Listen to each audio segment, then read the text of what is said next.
प्रधानमंत्री आज कहे हैं ट्विटर के माध्यम से कि चूक हुई है, इसमें जांच किया जाएगा और अब जांच की कोई विषय नहीं। प्रशांत किशोर दावा कर रहे हैं, तो दावा तो कोई कर सकता है, दावा तो हम भी कर रहे हैं। बीजेपी और कांग्रेस के बीच कल जो पत्थरबाजी हुई थी उसको लेकर क्या कहना है? भाजपा पूरी तरह से तानाशाही के रूप में काम कर रही है। भाजपा पूरी तरह से घिरी हुई है छात्र आंदोलन से। इसलिए बहुत सिंपल सवाल था कि धर्मेंद्र प्रधान को इस्तीफा दिलवाइए और फिर चलाइए। प्रशांत किशोर के समर्थन दे दिया है पूरे महागठबंधन के उम्मीदवार है रेखा गुप्ता और पूरा महागठबंधन उनके। बिहार में बांकीपुर चुनाव को लेकर सियासी जैसे मतदान का तिथि नजदीक आ रही है, सियासी पारा हाई हो रही है और पक्ष विपक्ष और प्रशांत किशोर दावा कर रहे हैं कि हमारी जीत होगी। लेकिन मेरे साथ बात करने के लिए काराकाट विधानसभा के विधायक अरुण सिंह जी है। सर, सबसे पहले स्वागत आपको जागृति टाइम्स में। आपको भी, आपके दर्शकों को भी।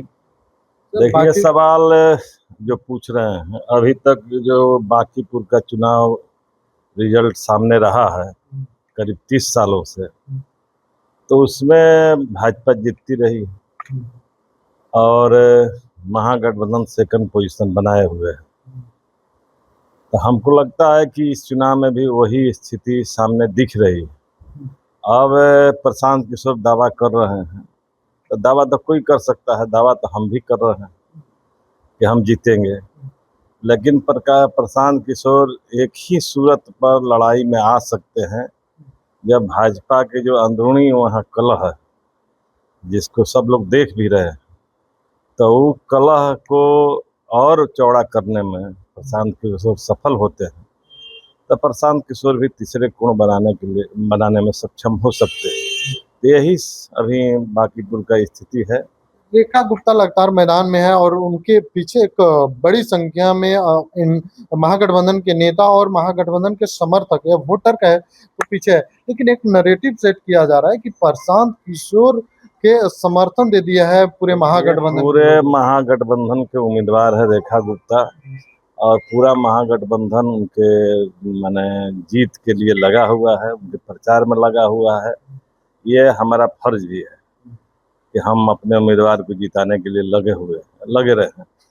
अब प्रशांत किशोर जो भी नैरेटिव बनाए, तो लेकिन उनका तो पिछला 25 में भी चुनाव जो विधानसभा का हुआ, वो विधानसभा चुनाव में भी तो रिजल्ट सामने आए हैं, तो वही कमोबेश स्थिति रहेगी। लेकिन वो कारण एक है कि यहाँ जो 30 सालों से बीजेपी यहाँ जीतती रही है, तो उसके लिए थोड़ा माने विरोध है। अब इस बार जीत जाए, प्रशांत किशोर चौड़ा करने में लग जाए वो अंतर विरोध को, तो हो सकता है कि वो तीसरा कोण बनाएंगे। अब तीसरा में कौन जीतेगा कौन हारेगा ये कहना भी मुश्किल। बीजेपी और कांग्रेस के बीच कल जो पत्थरबाजी हुई थी उसको लेकर क्या कहेंगे? देखिए, बीजेपी तानाशाही पूर्वक चल रही है। अब बीजेपी जो लॉजिक ले आ रही है कि हम दिल्ली के अंदर प्रधानमंत्री आवास के सामने जो धरना पर राहुल गांधी बैठे, विपक्ष के तमाम नेता बैठे, उसके अगेंस्ट में हम जा रहे हैं। तो प्रधानमंत्री कोई बीजेपी नहीं है, प्रधानमंत्री एक संवैधानिक माने जिम्मेवारी वाला पद है और वहाँ धरना जुलूस प्रदर्शन उनसे मांग करना हमारा माने नैतिक भी जवाबदेही है और संवैधानिक भी जवाबदेही है। तो ये जो कर रहे हैं ये तनाशा है कि काहे हमारे पास चले जाएंगे। ये तो राजा करते हैं कि हमको आप बोल दिए तो हम आपको उखाड़ देंगे, पखाड़ देंगे। तो भाजपा जो कर रही है उसका कोई नैतिक लॉजिक नहीं है। भाजपा पूरी तरह से तानाशाही के रूप में काम कर रही है। भाजपा पूरी तरह से घिरी हुई है छात्र आंदोलन से और इसको निकलने का कोई उपाय अभी दिख नहीं रहा है। तो इधर उधर अपना जो भी काम करना है कर रही है, जो गलत है। वो भी नैतिक बात करे कि जिस तरह से विपक्ष नीट का जब पेपर लीक हुआ तो विपक्ष ने भी बोला कि एग्जाम री एग्जाम कराया जाए, लेकिन ये री एग्जाम हो गया, सारा चीज हो गया, रिजल्ट आ गया, बच्चे खुशी मना लिए। पूरे देश में एक सन 91 बार पेपर लीक हुआ है। तो कोई हम तो नैतिक सवाल उठा रहे हैं कि लीक कैसे हो रहा है, इसके लिए किसी को जवाबदेह ठहराइएगा नहीं। तो जवाबदेह जो व्यक्ति है शिक्षा मंत्री, उसकी हम इस्तीफे का मांग कर रहे हैं। प्रधानमंत्री आज कहे हैं ट्विटर के माध्यम से कि चूक हुई है, इसमें जांच किया जाएगा और अब जांच की कोई विषय नहीं है।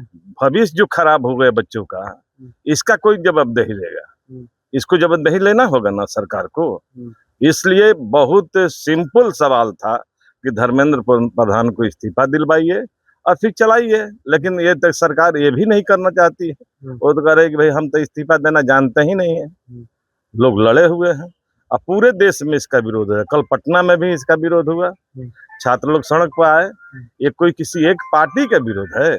लाखों लाख छात्र जब सड़क पर आ रहे हैं तो जनता का सवाल है। तो इस चीज को भाजपा को समझना होगा। तेजस्वी यादव बाहर हैं, वो रोड पे नहीं उतर रहे हैं। तब तेजस्वी यादव किस कारण से बाहर हैं ये हम तो नहीं बता सकते हैं, उनके निजी मामला है।